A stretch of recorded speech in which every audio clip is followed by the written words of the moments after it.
novinarska vprašanja, taka, bomo podgovarjali takrat, ko boste, ki imate vi ta materijale, ko boste vi to naštudirali, dobro naštudirali, da me lahko prav vprašate. Kaj pa, če smo že naštudirali, gospod Zidar? Jih ne morete, ki tudi jaz nisem. A ja, se pravi, vi nimate odgovorov? Jaz imam dosti, jaz sem vse strokovno vodil. Moramo eno za tebe v samem začetku povedati. Tukaj gre za poslovno in strokovno higieno. Jaz se pa ne spoznam na politično higieno, ki se SET izgleda sorablja pred vsakimi volitvami. Dobar dan. Ste kaj bolj volje danes, gospod minister? Ja, vaš sveti vid očitno deluje. Deluje? Se mi zdel. Preveselil sem ga pa jaz ta hip, smo povedal, da je Sara Isakovič danes odplavala olimpijski rekord in šla naprej. Je pa res, da je potem ena postavila svetovni, ampak to je minister evo ta hip zvedel. Čestitamo, minister, če ste imeli kaj zraven. Skratka, jaz bom kar začel. Ko se bodo pogovori med socialnimi partnerji potekali, kar se tiče davčne politike plačne politike v prihodnosti, to je resnična razbremenitev. Se vam nikoli, da Obami zdaj naprej potrdilo, da je bilo to narejeno tako, kot mora biti, zdaj pa 30 zavodih vzorcev trdi, da v tistem ometu, ki je odpadel, ni tistega umestnega cilj sloja. Kako je to možno? To morate vprašati. Tiste so delali, ker nisem stroka, poslušajte. V letu 2008 so davkoplačevalci prejeli v celoti izpolnjeno davčno napoved.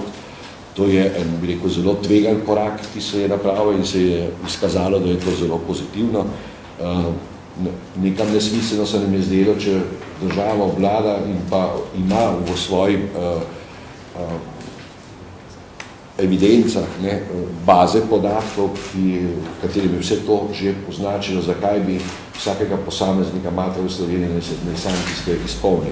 Naj pa, če računalniki izpolnijo to, vsak naj pregleda in ta pregled je prav gotovo bil veliko bolj enostavno, kot kako smo morali sami tiste stvari pripravljati, saj, ker se mene tiče vedno nekaj minut pred polnočjo, zadnjega meseca. Jaz moram reči, da sem eden tistih, ki mislijo, da bo v primeru, da Janez Janša dobi še en mandat, slovenska zgodba katastrofa. Mislim, da sta tej politiki dajala ves čas ponujala roko in podporo dva liderja strank, mislim, da se ve, katera dva sta to. Se lahko kar vi poveste, lepo prosim. Jaz mislim, da sta to Borut Pahor in Zmago Jelinčič. Tudi to, da se danes zavezance spodbuja k elektronski komunikaciji z davčnim organom, je silno pozitivno. Mislim, da ga ni Slovenca, da ne pozna več vide, ki lahko vprašaš marsikaj, kar se davko tiče, seveda. SCT dobil pogodbo, podpisal pogodbo za izgradnjo priključnih ram, vodohrama, pogonske zgradbe, sever in dokončanje del na galeriji v Šentvidu. Vseeno bi imel še eno vprašanje, gospod Peče.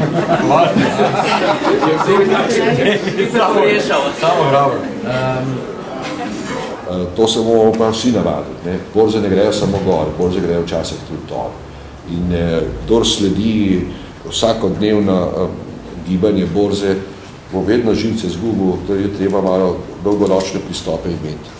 In če se na koncu dotaknem še Marije Antoanete, ki tako kot naša vlada ni razumela, kaj se dogaja z revnimi ljudmi. Rekla je, zakaj pa ne jedo potice. Vemo, kaj se je zgodilo s tem. Zgodovina je dobra učiteljica.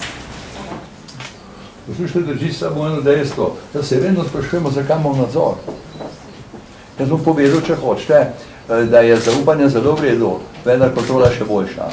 Ali povedano v nemščini, traven is gut, aber kontrole is die beste. Se pravi, če sem vas prav razumel,